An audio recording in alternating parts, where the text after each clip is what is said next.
All right, we are on. How's it going, Eric? It's going good, Brian. How are you? I'm doing well. Thanks for having me over here. We're at Wide Awake Brewing Company. We'll get into that here in a few minutes, but first, like I said, when I walked in the door, I feel like I've met you somewhere before. Yeah. You look familiar. I think we've met probably at Oak Road Brewing Company or Homegrown, somewhere here in town. I know we've drank beer close to each other, maybe not with each other, but tell me a little bit about yourself. Right. Well, my name is Eric Roberts. I'm proprietor here at Wide Awake Brewing Company and representing my team, which consists of Stephen Platt and Penny Wright. Okay. We are a 5-barrel craft brew house in Somerville, and my background is I'm an electrical engineer. I have a military background. I was in the Navy for about 10 years on submarines. Okay. I'm retired Air Force myself. Okay. Yeah. Thank you for your service. Yeah, you as well. And I'm a home brewer that's been brewing since the mid-'90s. I started brewing with friends from the Navy back in the mid-'90s and just have parlayed that into this craft beer brewery. So that's right. Are you from Somerville originally? I'm from Georgia originally. I was born in Macon, if you know where that is, right in the middle of Georgia. But I've been in South Carolina. Again, the Navy brought me here in the mid-1990s and just been here ever since. I actually live in Goose Creek. I'm a Berkeley County resident. This brewery's in Berkeley County, so we support Berkeley County. Yeah. Very cool. And what made you join the Navy? Let's go into that for a second. Oh, well, I was 18 years old, and I was getting ready to go to college, and I had taken, I had been accepted actually to Georgia Tech to study nuclear engineering, but my parents got divorced, and so I knew they weren't going to be able to help me, with college tuition, that sort of thing. So I happened to be working part-time at a furniture store, moving furniture, after school with an old retired Navy Chief Petty Officer, and he knew what my situation was, and he said, you're interested in nuclear power. Have you checked out the Navy? And I said, no, and never even really considered it. We would have the recruiters come to our high school and give the ASDAB, test, and I never took that because I was going to college. Right. I did the same thing. But I was, at the time, I was living in a small Georgia town called Fitzgerald, which is about 2 hours south of Macon, and the recruiter came to town like once a month, and I walked in off the street and said, hey, I hear you guys got a nuclear power program, and the guy looked at me like, there's no way this hick, is capable of doing this. So right. He said, have you ever taken the ASVAB? I said, no. He said, well, let's do that first. And so after he figured out I could read and write and sign my name, then he said, okay, let me give you this pre-nuclear power test. And I aced that because I just had physics and calculus and everything in high school. And so then at that point he realized I was serious. Right. And I did Air Force recruiting for 4 years, so I know exactly how the guy feels. People come in all the time wanting to do stuff. And you could really tell he was very skeptical. And I met the guy again later on in my military career, and he said, you're the only nuke that I put in the nuclear power program during my tour as a recruiter during that period of time from that area. So, yeah. Very cool. So, and you said you did 10 years. Mm-hmm. What'd you give it up for? Well, at the time I had a family, had young kids. So I did 2 years of nuclear power training, 5 years on a submarine. Then I came here to the weapons station for shore duty, and 3.5 years, and it was time for me to go back to sea on a submarine. And again, at that time, I had a family and young children. Right. So. And that would normally be like what, a 6-month time on a submarine? Yeah, I was actually a Trident submariner, so 3 months on, 3 months off, 3 months on, 3 months off, like that. It's just very repetitive. Right. But I mean, I have more than 2 years of my life submerged in the ocean, just tooling around on the inside of a submarine. Right. Well, obviously things have worked out for you, but do you ever go back and wish you would have just finished out your time and retired, or? No. You don't look back at it. After I got out, like I said, I got my degree in engineering. I had a very productive career as in government contracting. So I did security designs for the State Department and just various government jobs, BAE systems, that sort of thing, military contracts. And so I did that for like the last 15 years up until about a year ago. That was the type of work that I was doing. And I really enjoyed doing that as well. And I just moved on to other things. Yeah. So who'd you work contract-wise here in town? I mean, like CACI or SRC or those type people? I never worked for SRC. Most of the stuff that I did was either directly for the State Department or through SPAWAR, those sorts of things. Yeah, I did. When I retired, I did government contracting at SAIC and then CACI, and SPAWAR was our customer as well. So, yeah. Very cool. So you're looking to give all those day jobs up, right? I mean, you want this to be your day job? I kind of have. Yeah. You kind of have already? Mm-hmm. Yeah, I know a lot of people in the brewing business are still working that 9 to 5. They haven't quite made it. And I know exactly what you're talking about. One of our team members still has his 9 to 5 job. The other one had her 9 to 5 job up until just a few months ago. Unfortunately, in order for us to get to where we are now, I mean, it took long enough. I mean, again, we announced in December of last year. We got this place in April. Still under construction. But just to get here now, I had to be here pretty much full time. So yeah. Sure. Yeah. Okay. I jumped off that cliff already. Yeah. Speaking of military, so are you going to do anything military-wise here? Is it going to be military discounts, military days, anything like that? We probably will. We hadn't really thought that deep into it. Right.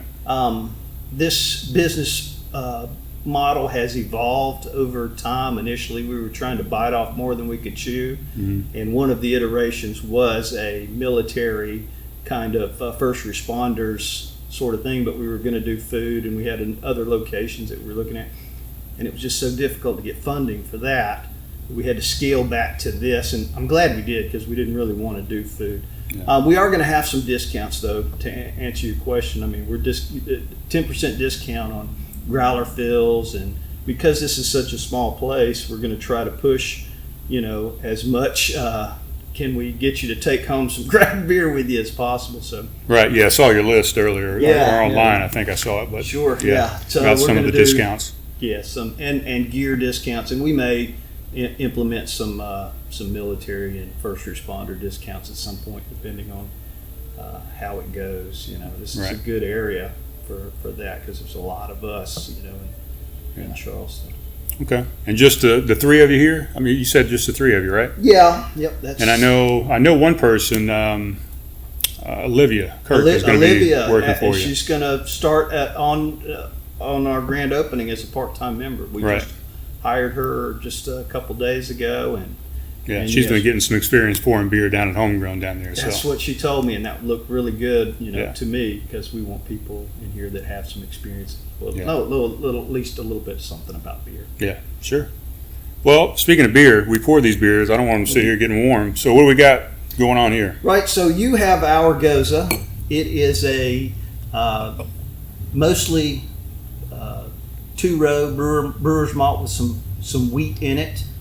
Kettle soured with lactobacillus bacteria, and just a touch of Sriracha hops in there to give it a little bit of a lemony bitterness, tart, and some kosher salt thrown in there. Again, just a little bit of that, and that's one of our sour beers. We like to do those.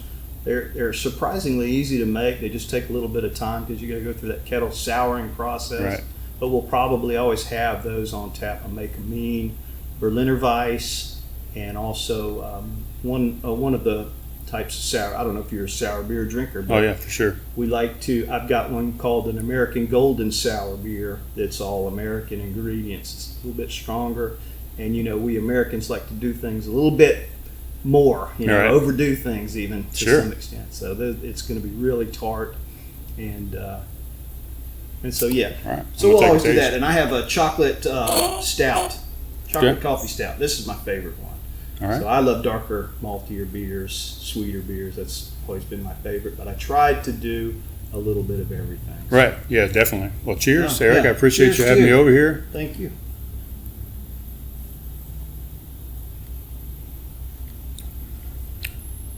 It's very nice. Thank you. Yeah, I would say maybe a 5 or a 6 on the sour scale. Yeah. It's got that nice saltiness to it. Very well balanced. I like it. The color's nice. Looks beautiful. Now, do you have a special niche that you're going for? You know, like Oak Grove Brewery, they're a German-centric style brewery. Do you have a style that you We really prefer to don't. brew? No, I've done everything as a home brewer. I took a year and did all Belgian beers, and took a year and did all German. Well, that's a question real quick. Are either one of these a recipe that you had in your pocket already from home brewing? Somewhat, yeah, modified, scaled, and that sort of thing. But yeah, these are all techniques that I've used previously in Right. making Okay. beers. So our recipes are going to be what we brew. Our plan is to allow the public to determine what we brew. So Okay. we're not even naming our beers right now. It's Wide Awake Gose, Wide Awake Coffee Yeah. Stout. Wide Awake's perfectly good names on beers that we're not going to brew again if they don't sell and people don't like them. What we want is for the public to tell us by buying our beer what they like, and we'll brew those again and eventually have an array of just really good beers on tap. It's a good way to do it. I think that's I mean, our the customers strategy. make your business, right? Yeah, and I know that when I go to places, I like to have something different. I mean, if you're a craft beer drinker, I think nowadays, I'm sure you still got to have those staple beers and get your name out. And we don't have a distributor yet, but we're working on that. Once we have some good beers that we think are worthwhile, worth putting on the shelves out in the retail spaces. But I like variety, you know, and I Right. love the creativity as a longtime home brewer. That's why staying small, you know, is Yeah. conducive to that. Yeah, and I was excited to see your list when you posted it the other day because I was thinking the same thing. You know, most breweries, not most, but quite a bit of them start off with just a standard, you know, 4 beers, maybe a pale ale, a Hefeweizen, a brown, and maybe a stout or a porter. Right. And you came out the box with a lot of beers, so I think people are going to be excited about that for sure. Well, you're I know I absolutely was. right. We started, I mean, if you look at our first 3 beers, we did an American pale ale, an amber ale, and a brown ale. Mm-hmm. And the reason for that is because we were home brewers and we'd never brewed on an industrial level before. Yeah. So we were going with those straightforward styles that we knew and learning our system. So again, forgive us if our beers aren't perfect, if there may be a little more graininess or a little less hoppiness or a little. Right. There's always a more or learning less curve going from carbonation. that Yeah. 5 gallon up to the, what you said, 5 barrel and 10 barrel systems back Yeah, there, right? exactly right. Yeah. And it's not just, from what I understand, because I've homebrewed, but I've never done anything bigger than 5 gallon batches as well. But from what I understand, it's not just multiplication or addition. I mean, it's a lot of tweaking to the formula that you have to do, right? Yeah, well, I mean, you always hear that, and I expected the same thing. But for the most part, what I've found on the system that we have is it pretty much scales almost directly. Okay. The IBUs may not scale the same. I'm not 100% sure of that because we're so new. Yeah. But it seems like they're within, you know, the ballpark of what I'm used to as a home brewer. There's really no way for us to measure that, you know. So that Right, you'd have to like send it off to a lab. I think Joey was telling me the same thing at Frothy Beer, that Yeah. you'd have to send it off and get it measured. I'm And, sure there's equipment that you could buy, but it's expensive. And being a small craft brewery, we'll tweak it in over time, I think. yeah, it'd be close enough Yeah. for government work. right. Right. And nowadays, everybody likes those hoppy IPAs. So Yeah, that's the big thing, right? The New England style for sure Yeah. is kind of the craze. And I guess now the new craze is what, the brewed IPAs, everybody's doing those now. And then it seems like people are kind of going back to the West Coast style somewhat. they could. Some people are, yeah. Yeah, I don't really have my finger on the pulse. Like I said, for the last year, I've been encapsulated in this tomb, just focusing on trying to get us Right. open. So Now you said you had another location you were thinking about doing food, so no food is going to be here at the moment, but you'll have obviously food trucks and things like that come in, right? yeah, I that's. mean, there's no ordinance where you can't have them out in the parking No, lot.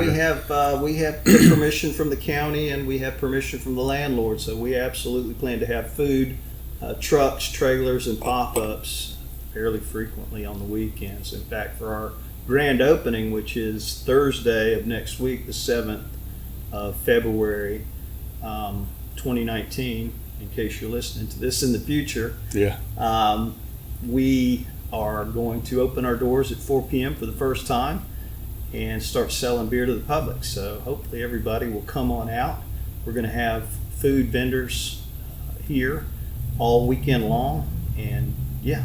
So different people? Yes, absolutely. Yeah, we got You know who you three got or coming? four. That's a good question. I know we've got the Geechee guy or Geechee boy lined up, and we also have a chicken and ribs guy that the name of his is Bits and Bites. Bits and Bites. Right. I'm going to write some of this down so I can tag some people. And I can't remember what the name of the third one is, but it's Asian type food, Asian fusion type food. That's going to be. You can go to our Facebook page, Facebook.com/Wide Awake Brewing, and you can see that stuff. Okay, so it's all on there. Yeah, absolutely. Cool. And do you have an Instagram? I was trying to find you on Instagram. We do have an Instagram. We haven't really been very active about posting on Instagram or Twitter. We've been doing everything through Facebook.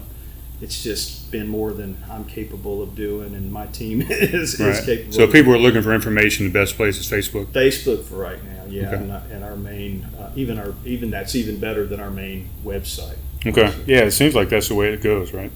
Yeah, that's where we've seemed to have gotten the most attention. We will get a better handle on that once things settle down a little bit. Right. And what are your standard hours going to be? That's a good question. You haven't quite got that set up yet? Right. We're Just based on demand. It's going to be based on demand. But right now, what we're looking at is closed on Mondays and Tuesdays, and then open for the evening on Wednesdays and Thursdays, and all the way through Friday, Saturday, and Sunday. Okay. So we did publish hours this week on Facebook. So again, you can look at that on Facebook, and that'll give you an idea. And if we change that at some point. Those are just our hours for the grand opening weekend, but I think it's going to be pretty consistent from then. Okay. So 4 o'clock on Thursday until I believe 10 o'clock on Thursday night, and then Friday we plan to open at 3 p.m. and close. I want to say at 11 p.m. Don't quote me on these numbers, right. But thereabouts. And then Saturday we're going to open at 11 a.m. and close at midnight, and Sunday noon to 6 p.m. Okay. Pretty sure those are at least reasonably close. Yeah, it sounds pretty good. And are you ready? I mean, are you ready for all these people? Because when I looked at the Facebook page, people that were interested, it was like 1,500 people or something, right? Yeah. There's we've been really blessed and just overwhelmed actually by the interest and the support from the community. Are we ready? I mean, we'll know when we get there. I mean, it's a silly question, but we've really been trying to do everything to get ready. We had a soft opening, a by invitation only opening about a week ago, and that went really well. But it did point out some things that we needed to improve. So sure, we're working on those, and we'll try to be ready. Again, forgive us if we're a little slow on the draw. We're new at this. Right. And you said 16. Is that what you said? 16 taps, and then 2 nitro. Right. Yep. We have 16 regular beer faucets and 2 nitro faucets. Right now, we've got 8 beers that we're going to put on tap for our grand opening, and hopefully, we'll be able to load those taps up at some point. Once we get rolling. Yeah. And I know you gave me a little tour when I got here, but can you tell me a little bit about what you're working with here?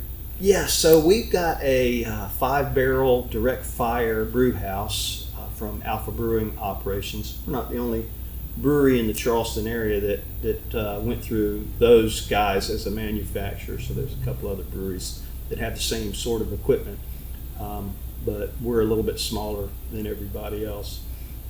So we have a single step infusion mash tun and a natural gas brew kettle.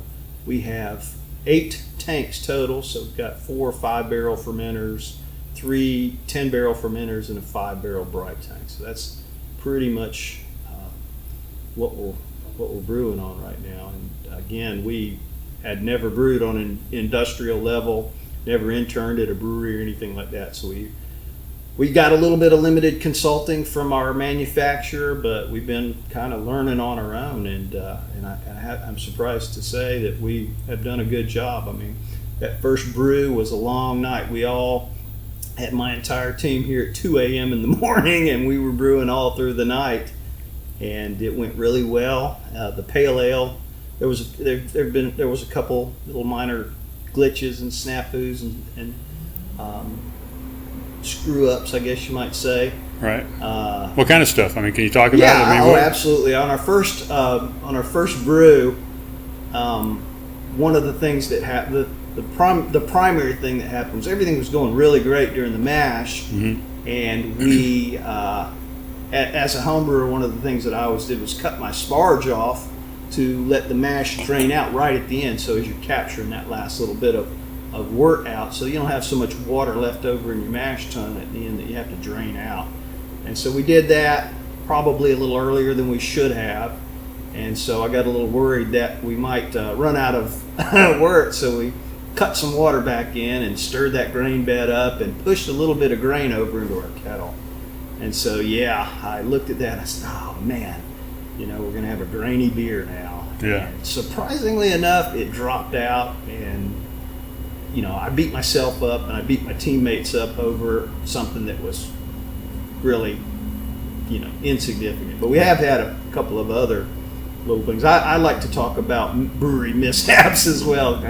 I know that I listened to one of your podcasts that you did with the Frothy Beard. Yeah, Joey owner. Sigonelli. Yeah, and he was talking about keeping old spent grain around and him getting in trouble by his neighbors for that or something. Yeah. Those kind of things interest me because we can learn from each other.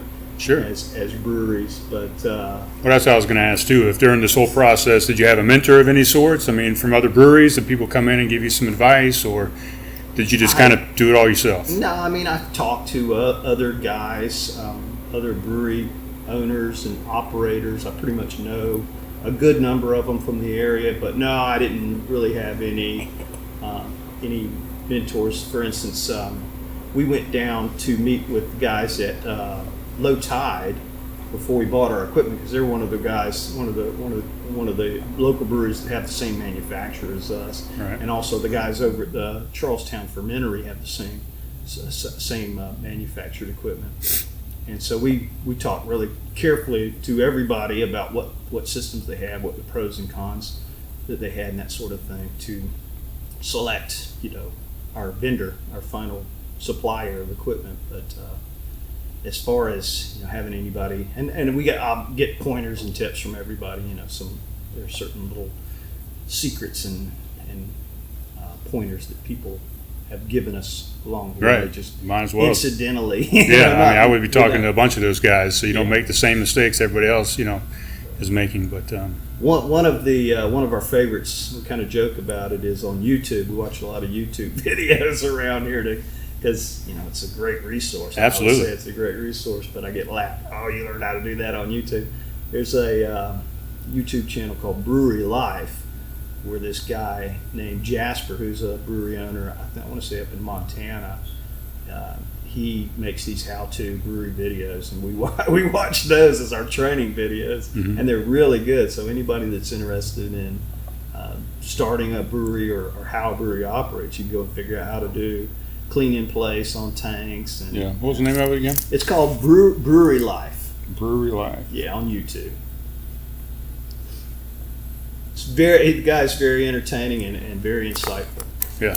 Yeah. Very cool. And YouTube, you can learn how to do anything on YouTube. Oh, sure. I mean, I learned how to do most of this stuff that I'm going to sit and do tonight, on YouTube. But it's a wonderful resource. Yeah.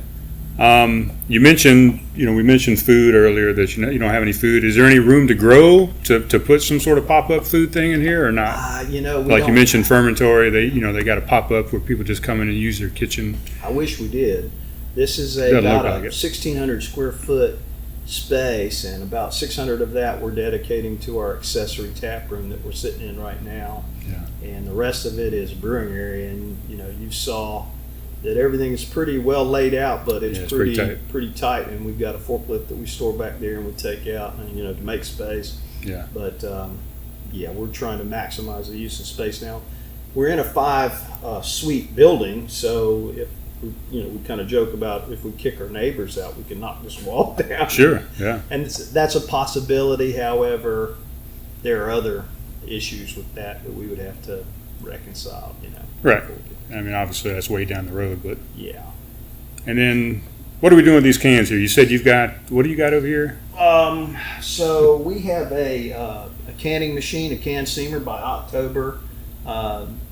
It's called October. Okay. And we are doing canning of our products on an ad hoc basis. So if you come in and you want to take some craft beer home with you, we can fill your growlers, or we can sell you a growler and fill that for you, or we can fill you a can, or we can fill you a 4-pack of cans, or an 8-pack. And you'll fill them and seal them right there in front of them. Absolutely, yeah. We're keeping a little bit on inventory right now for the grand opening. Oh yeah, sure you're gonna need a lot of it. Yeah, we'll fill cans and let you take them home.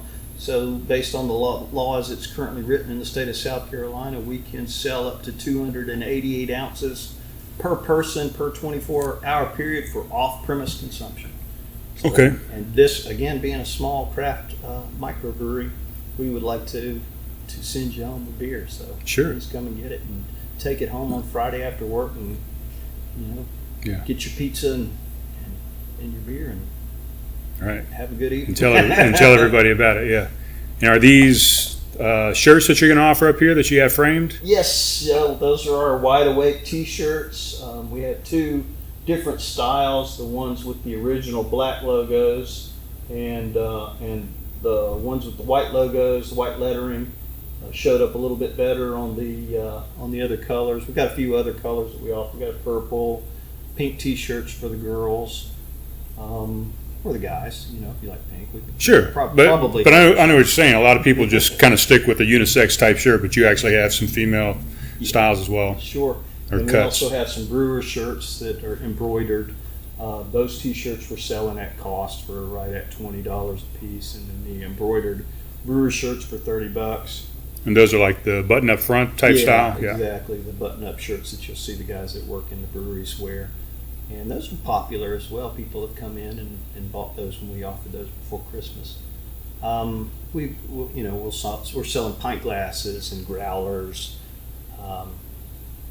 You do 32 and 64 ounce? Yes. Yeah. Logo emblazed growlers. Okay. Just the glass. Yeah. Glass. Dark brown glass Right. growlers. What else? What other goodies can That's you pretty get? much it, man. I mean, we're right now, again, focusing on getting the beer, making the beer product and selling the beer. Right. But we will, if there's an interest in ball caps or koozies or something like that, of course, we'll try to support that.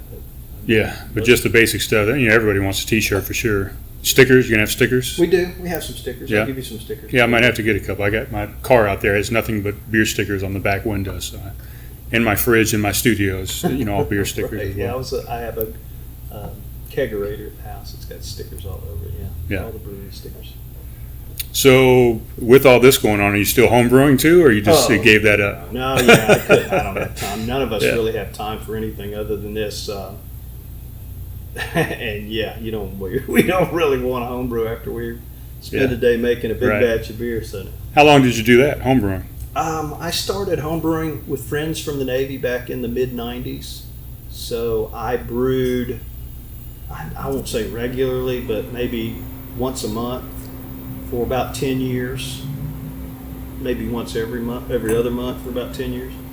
And then stopped doing it for a bit, and then picked it back up in, I want to say 2012, when my kids were a lot older and my son was grown, my daughter was almost grown, had a lot more free time on my hands. So just started dabbling in hobbies, and that was one of them that I had prior experience with and got, wanted to improve. So I started doing that. Had some friends who also homebrewed, and so we had our little backyard parties and tried each other's beer, and started a homebrew club. So we branched out from there, and at one point we had quite an interest in the homebrew club. We were doing meetings at all the different breweries and brew pubs and craft beer places, and that's how I kind of did that as a networking venture, because in the back of my mind I thought, there's two things. This is sort of a conjoining of two interests of mine. One was I always wanted to have my own business, and that's primarily what this is a business. I mean, you go into it thinking, well, I'm going to make beer, right? No, you're going into business, and so that's got to be the first interest. But I could never figure out what I wanted to do, what I could dedicate my life to, because I knew if I was going into business, it would have to be something that I would really devote myself to. And so this hobby seemed like a good possibility. So I started networking with people, meeting a lot of the local brewery owners, craft beer retailers and stuff like that, and craft beer enthusiasts through the homebrew club. And then I would say that started in about 2014, and in about 2016 I stopped doing it because I wanted to focus. I knew at that point I wanted to go into business and open a brewery, so it was just taking up entirely too much of my time. Started writing a business plan and just submerged myself into this project entirely. Yeah. And just had to will it into existence. It's a difficult thing because there's a lot of different aspects to it, funding and just the sheer physical work and research and everything to make it happen was tough. Yeah. And what made you think that your home brewing experience was enough to open a brewery? I mean, what made you think you were good enough to have your own beer out there, people to drink? Yeah, I still have doubts. You still don't know yet? No. Yeah. I mean, I would never even try to act like I know everything that there is to know about beer. I mean, you weren't out there entering a bunch of competitions and winning awards and things, and people telling you, "Oh, your beer's great." Well, I mean, I think people do tell you your beer's great, oftentimes even when it's not so great. Yeah, I believe that too. But I did enter some competitions, local.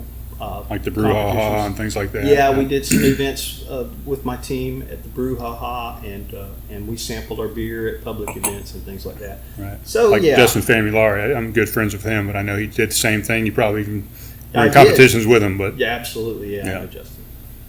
Yeah. And so that gives you a lot of self reinforcement in I'm capable of doing this, but am I really capable of running a business? Yeah. I guess you'll find out. Yeah, Yeah, exactly. right. Let's see, what else? What else do you got anything you want to talk about? Anything you want to bring up? Any other events, places to contact you? I mean, if you're interested in knowing more, the best place to find out is, again, Facebook. Yeah. That's what we're updating right now. As much as possible when time permits, we're giving everybody a glimpse into what we're doing here. That the big thing that I'd like to reinforce is February the 7th at 4 p.m. We're opening up. We're going to sell our first pint of beer to whoever gets through the door first. Yeah. And food trucks and trailers and pop-ups all weekend.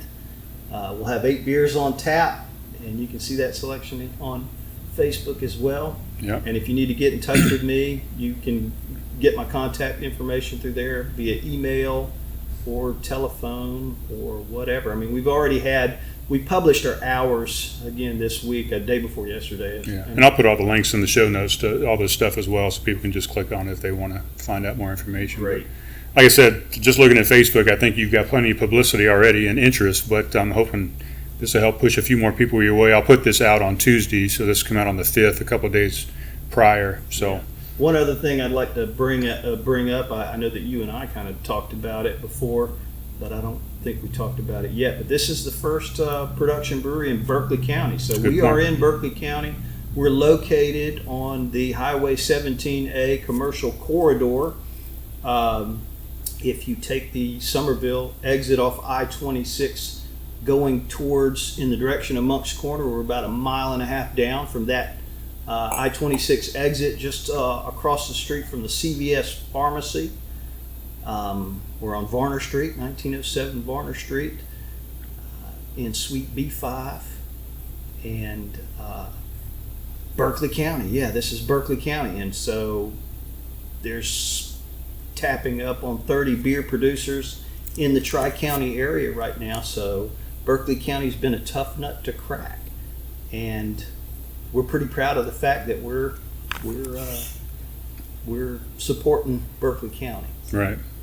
Yeah, and it was probably difficult for the town, or Berkeley County, I guess, as well, being the first brewery. Oh yeah, They absolutely. had to go out and do the same thing you had to do in research and figure out how to do it, right? Yeah, I know other breweries have had the same problems. I'm sure that Oak Road had the same problem with Dorchester and Somerville, but they don't really have these ordinances and their rules and laws written for this type of facility. You know, they look at beer production as manufacturing, and manufacturing is only allowed in certain areas, and you know, what we're doing is making a food product like baking bread or something like that. So if you have a donut shop or something along those lines, you consider that manufacturing. I don't know. But yeah, it was tricky to jump those legal hoops with the government.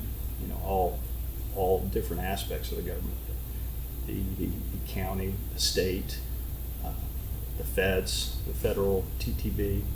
But yeah, we finally got through that, and now we're looking to hopefully. I'm again a resident of Goose Creek, so and we're in between the Nexton community and the Carnes Crossroads community on Highway 17A. So this is a growing, vibrant area.